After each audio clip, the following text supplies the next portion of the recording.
لقد كفر الذين قالوا إن الله هو المسيح ابن مريم قل فمن يملك من الله شيئا إن أراد أن يهلك المسيح ابن مريم وأمه ومن في الأرض جميعا ولله ملك السماوات والأرض وما بينهما يخلق ما يشاء والله على كل شيء قدير وقالت اليهود والنصارى نحن أبناء الله وأحباؤه قل فلم يعذبكم بذنوبكم بل أنتم بشر ممن خلق يغفر لمن يشاء ويعذب من يشاء ولله ملك السماوات والأرض وما بينهما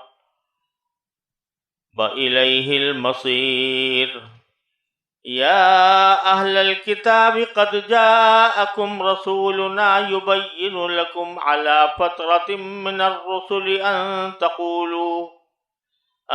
تقولوا ما جاءنا من بشير ولا نذير فقد جاءكم بشير ونذير والله على كل شيء قدير۔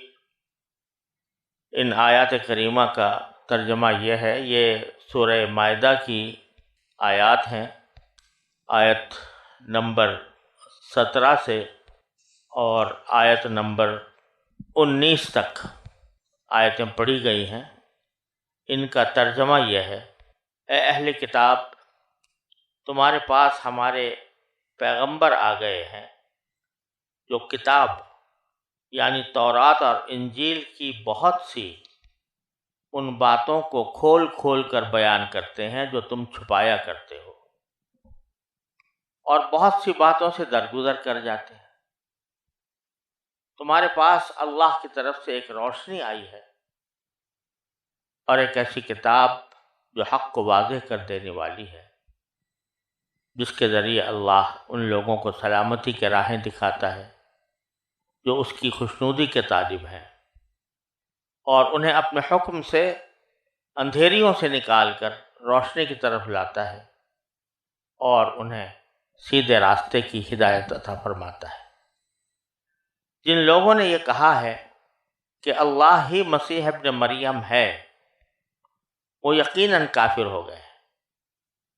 اے نبی، ان سے کہہ دو کہ اگر اللہ مسیح ابن مریم کو اور ان کی ماں کو اور زمین میں جتنے لوگ ہیں ان سب کو ہلاک کرنا چاہے تو کون ہے جو اللہ کے مقابلے میں کچھ کرنے کی ذرا بھی طاقت رکھتا ہو؟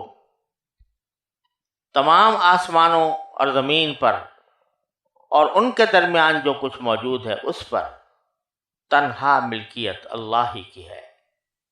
وہ جو چیز چاہتا ہے پیدا کرتا ہے، اور اللہ ہر چیز پر پوری قدرت رکھتا ہے۔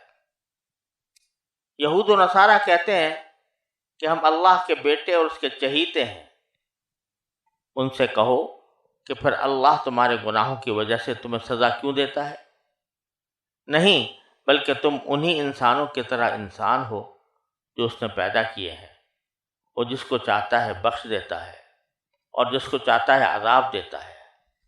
آسمانوں اور زمین پر اور ان کے درمیان جو کچھ موجود ہے اس پر تنہا ملکیت اللہ ہی کی ہے، اور اسی کی طرف سب کو لوٹ کر جانا ہے۔ اے کتاب والو، تمہارے پاس ہمارے پیغمبر ایسے وقت دین کی وضاحت کرنے آئے ہیں جب پیغمبروں کی آمد رکی ہوئی تھی، تاکہ تم یہ نہ کہہ سکو کہ ہمارے پاس نہ کوئی خوشخبری دینے والا آیا، نہ کوئی جہنم سے ڈرانے والا آیا۔ لو، اب تمہارے پاس خوشخبری دینے والا اور ڈرانے والا آ گیا، اور اللہ ہر بات پر پوری قدرت رکھتا ہے۔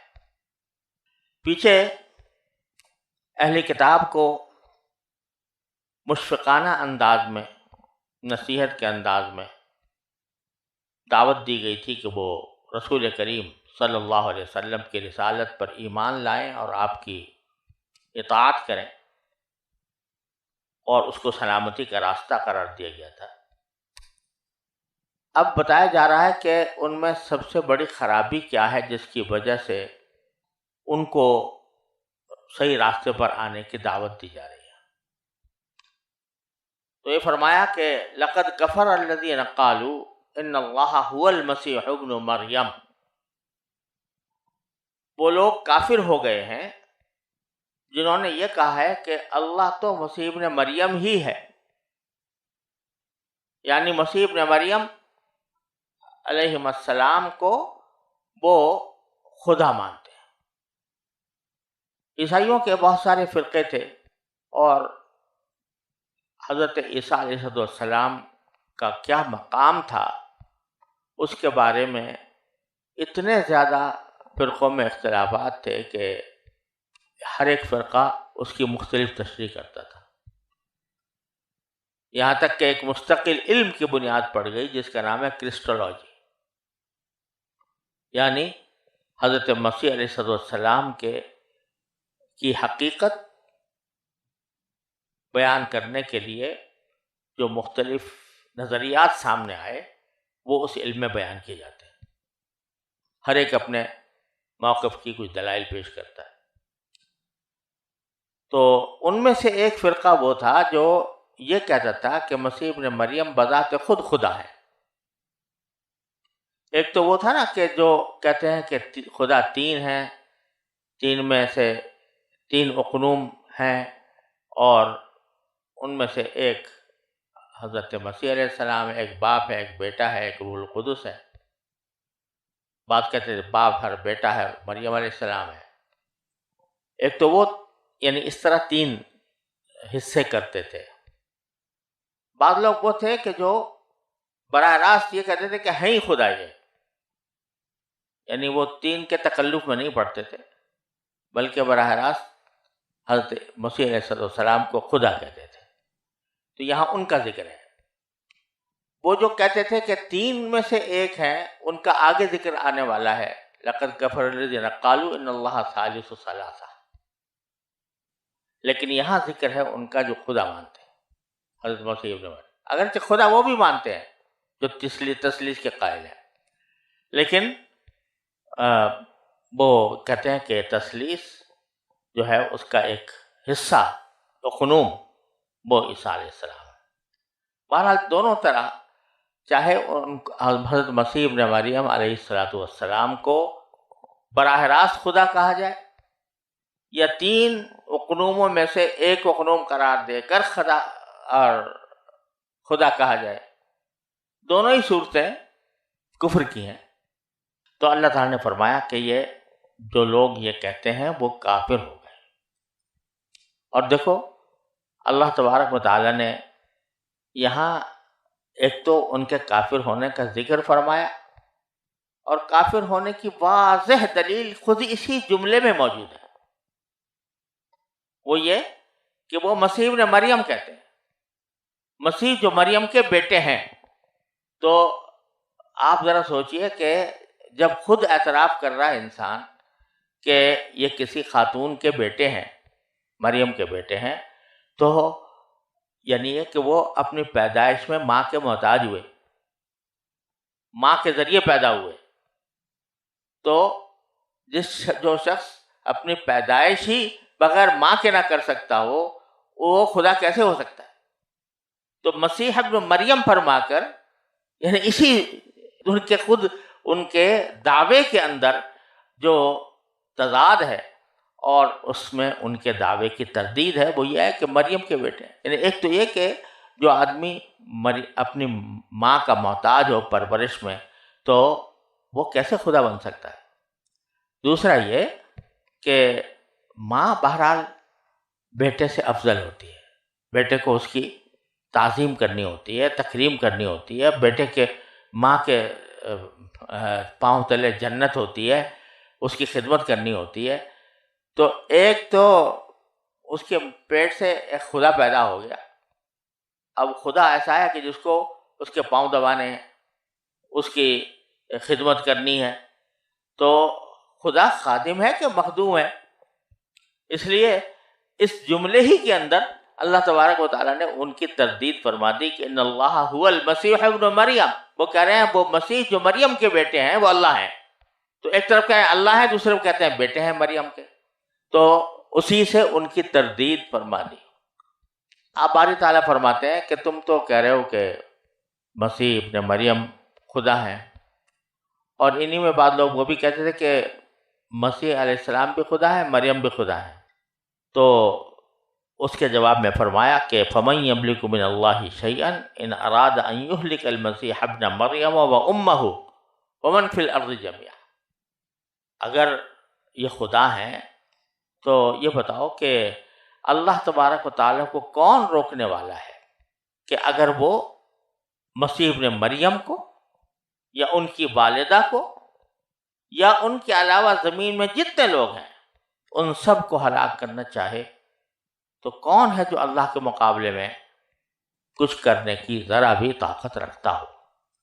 اگر یہ خدا ہوتے تو پھر کیسے اللہ تعالیٰ ان کو ہلاک کر سکتا تھا؟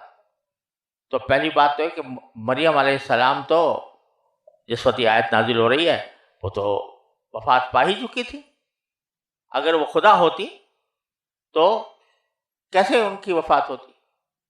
اور مسیح ابن مریم علیہ السلام جو ہے وہ اگرچہ اس وقت ان کو وفات نہیں ہوئی، وہ آسمان پر ہیں، لیکن ایک وقت آئے گا کہ وہ بھی وفات پائیں گے. تو اگر وہ خدا ہوتے تو پھر وفات کیسے ہوتی؟ اور جب خدا کی والدہ کا انتقال ہو گیا تو خدا کا انتقال ہونے میں کیا تعجب ہو سکتا ہے؟ اللہ تبارک و تعالیٰ ان کو بھی کسی وقت وفات عطا فرمائیں گے. اور وجہ اس کی یہ ہے کہ للہ ملک السماوات والارض وما بینہما، آسمانوں اور زمین کی جتنی سلطنت ہے وہ سب اللہ ہی کی ہے. تو وہ حضرت مسیح کو بھی وفات دے گا اور حضرت مریم کو وفات دے چکا. یخلق ما یشاء، وہ جو چاہتا ہے پیدا کرتا ہے. تو حضرت مسیح علیہ السلام کو پیدا کیا تھا، اور ان کو اس لیے پیدا کیا تھا تاکہ وہ اللہ کے رسول بن کر آئیں اور لوگوں کو ہدایت کا راستہ دکھائیں، اور ایسا ہی انہوں نے کیا. اور انجیل ان کے اوپر نازل کی گئی. واللہ علی کل شیء قدیر، اور اللہ تعالیٰ ہر چیز پر قادر ہے. جب ہر چیز پر قادر ہے تو حضرت مسیح علیہ السلام کو اپنے وقت پر وفات دینے پر بھی قادر ہے، اور حضرت مریم کو اپنے وقت پر بھی وفات دینے پر بھی قادر ہے. پھر آگے یہود و نصارہ کے گھمنڈ کی اللہ تعالیٰ نے تردید فرمائی ہے. فرماتے ہیں وقالت الیہود والنصارى نحن ابناء اللہ واحباؤہ. ان کی بدعملیوں کا ایک سبب یہ بھی ہے کہ انہوں نے اپنے آپ کو ایک گھمنڈ میں مبتلا کر رکھا ہے. وہ گھمنڈ یہ ہے کہ دونوں یہ کہتے ہیں، یہودی اور نصارہ، کہ ہم اللہ کے بیٹے ہیں اور اس کے محبوب ہیں. اللہ کے بیٹے اور ان کے محبوب ہیں. اور اس کا مطلب وہ یہ سمجھتے تھے کہ ہم جو کچھ بھی کرتے رہیں بیٹا ہونے کی وجہ سے ہم سے کوئی بات پوچھ نہیں ہوگی. ہم چونکہ اللہ کے محبوب ہیں لہذا اللہ تبارک و تعالیٰ ہمیں کوئی خاص سزا نہیں دے گا. اور یہ دھوکہ ان کو اصل میں لگا اس طرح کہ عبرانی زبان میں جو اللہ تعالیٰ کی کتابیں نازل ہوئیں، تورات، زبور وغیرہ، ان کا ایک اسلوب تھا کہ وہ جب کسی کو شفقت کے ساتھ مخاطب کرنا ہو تو اس کو یہ کہتے بیٹا، اے بیٹو. یہ شفقت کا ایک اسلوب تھا. اب بھی یہ بائبل میں پایا جاتا ہے کہ وہ بیٹے کے الفاظ جو ہیں وہ استعمال کیے جاتے ہیں مخاطب کے لیے. جب ظاہر ہے اب اللہ تبارک و تعالیٰ کسی کو کہہ رہا ہے کہ بیٹا یا بیٹو کہہ کر خطاب کر رہا ہے، تو یہ مطلب نہیں ہے کہ یہ بیٹے جو ہیں وہ اللہ میاں سے پیدا ہوئے ہیں، اللہ تعالیٰ کے حکم سے ضرور پیدا ہوئے ہیں، لیکن اللہ تعالیٰ ان کا باپ نہیں ہے اور نہ وہ اللہ کے بیٹے ہیں۔ شفقت کا ایک اسلوب ہے کہ ان کو بیٹا کہہ کر پکارا گیا، تو اس سے یہ غلط فہمی ان کو پیدا ہو گئی کہ ہم تو اللہ کے بیٹے ہیں۔ اور حالانکہ سیاق و سباق واضح طور پر اس بات کی دلیل تھا کہ ان کو جو بیٹا کہا جا رہا ہے وہ حقیقی معنی میں نہیں ہے، بلکہ شفقت کا ایک عنوان ہے جو ان کے ساتھ اختیار کیا گیا ہے، لیکن یہ اپنے آپ کو بیٹا بنا بیٹھے۔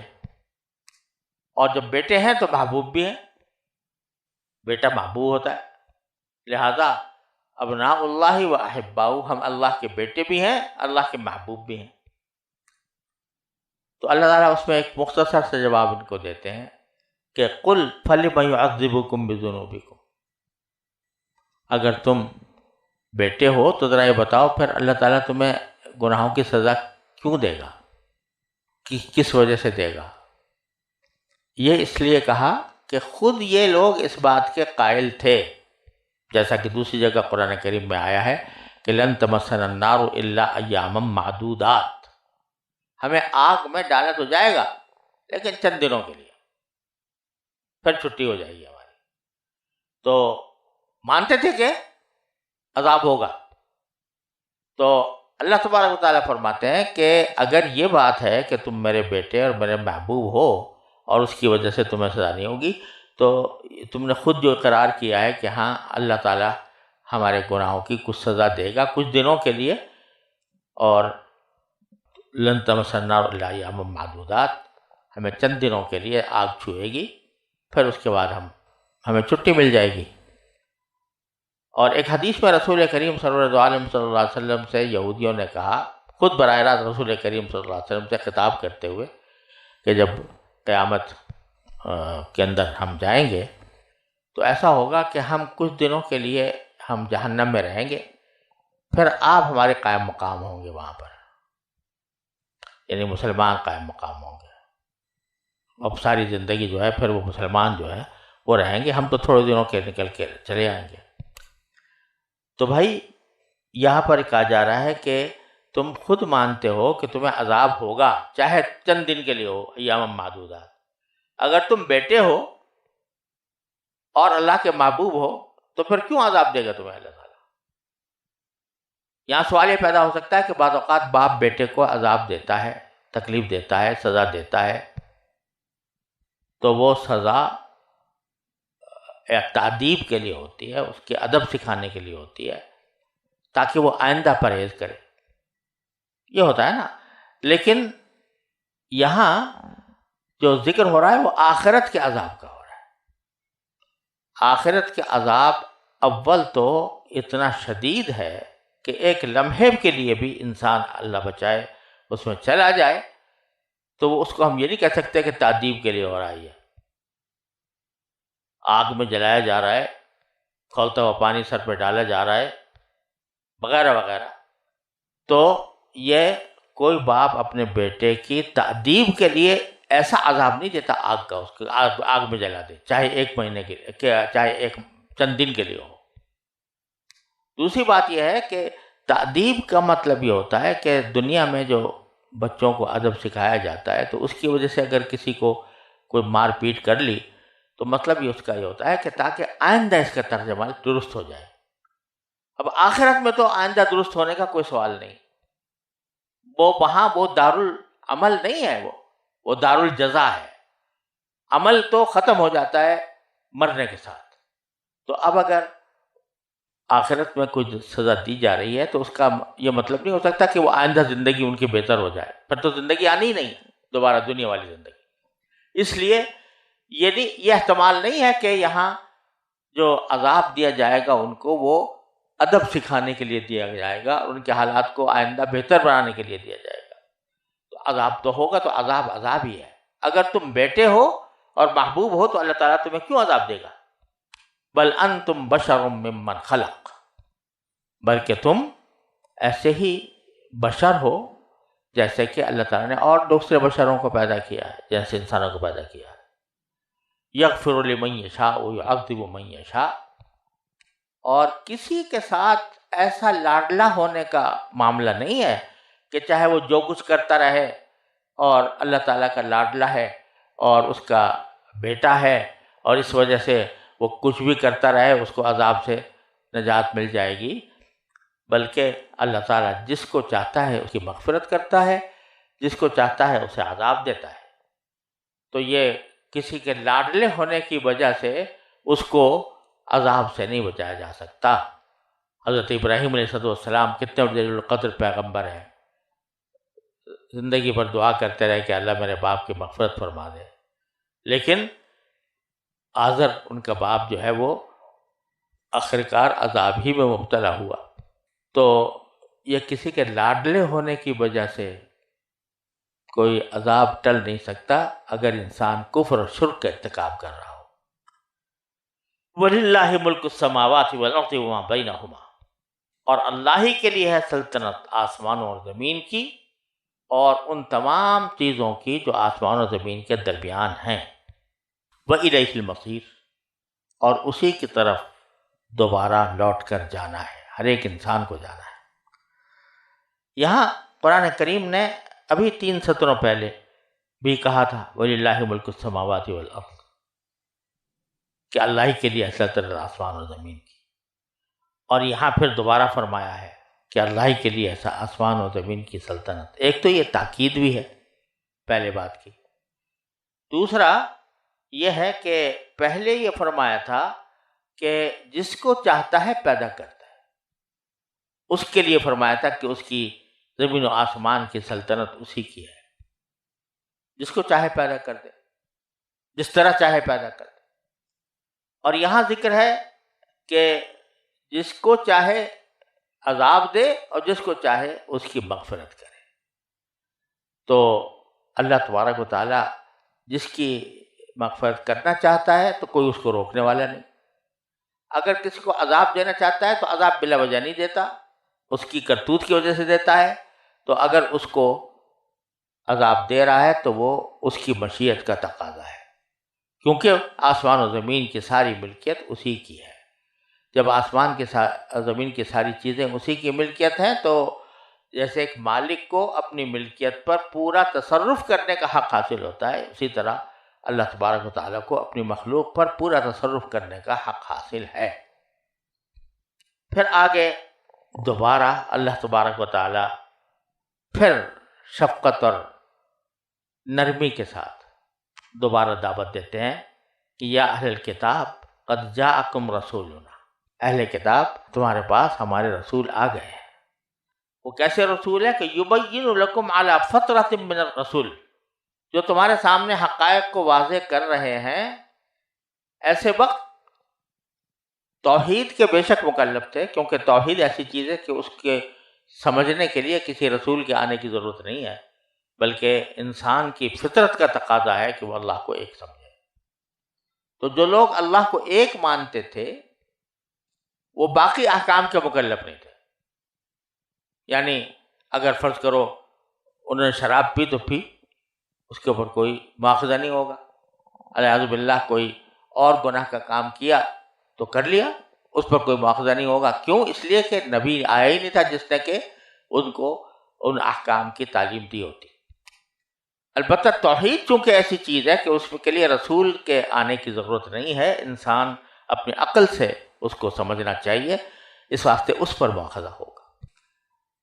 بہرحال یہ زمانہ ایسا تھا کہ انبیاء کرام نہیں آ رہے تھے، تو رسول کریم صلی اللہ علیہ وسلم کو اس وقت بھیجا علی فترۃ من الرسل، یعنی رسولوں کے انقطاع کے زمانے میں، جبکہ ان کی آمد رکی ہوئی تھی۔ یہ ایک احسان بتلایا کہ دیکھو ایک زمانہ ایسا گزرا ہے کہ کوئی پیغمبر کی ہدایت موجود نہیں تھی لوگوں کے پاس، ہم نے ایسے وقت میں تمہارے پاس یہ رسول بھیجے۔ اور پھر میں آگے فرما دیا کتنے پیار سے کہ ان تقولوا ما جاءنا من بشیر ولا نذیر، کہ کہیں تم یہ نہ کہو کہ ہمارے پاس تو کوئی بشیر یعنی خوشخبری دینے والا نہیں آیا تھا جنت کی، نہ کوئی نذیر آیا تھا جو ہمیں دوزخ سے ڈرائے۔ تو کہیں تم یہ نہ کہہ دو، تو تمہاری اس حجت کو ختم کرنے کے لیے ہم نے رسول بھیجے ہیں۔ یہ اتنے پیار سے بات کی جا رہی ہے جیسے کہ ماں باپ بچے کو کہتے ہیں کہ دیکھو بھائی تمہیں سمجھ، کبھی ایسا نہ ہو تم یہ بعد میں یہ کہو کہ ہم نے تمہیں سمجھایا نہیں تھا۔ تو ان تقولوا ما جاءنا من بشیر ولا نذیر فقد جاءکم بشیر ونذیر، لو آ گیا تمہارے پاس، بشیر بھی آ گیا، نذیر بھی آ گیا۔ بشیر کے معنی خوشخبری دینے والا، یعنی جنت کی خوشخبری دینے والا، اور نذیر کے معنی ڈرانے والا، آگاہ کرنے والا، یعنی تمہیں جہنم کی عذاب سے ڈرا کر اس سے آگاہ کرنے والا آ گیا۔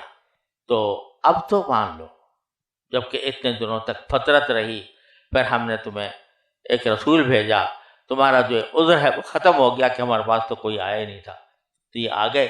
واللہ علی کل شیء قدیر، اور اللہ تعالیٰ ہر چیز پر قادر ہے۔ لہذا جب زمانہ فترت کا تھا تو ہم نے اس طرح لوگوں کو چھوٹ دے دی کہ چلو توحید کے سوا جو کچھ بھی تم کر رہے ہو مواخذہ نہیں ہوگا۔ اور اب جب کہ نبی آ گیا، رسول آ گیا صلی اللہ علیہ وسلم، تو اب اللہ تعالیٰ اس پر قادر ہے کہ تمہاری نافرمانیوں پر تمہیں عذاب دے اور آخرت میں اس کا مواخذہ کرے۔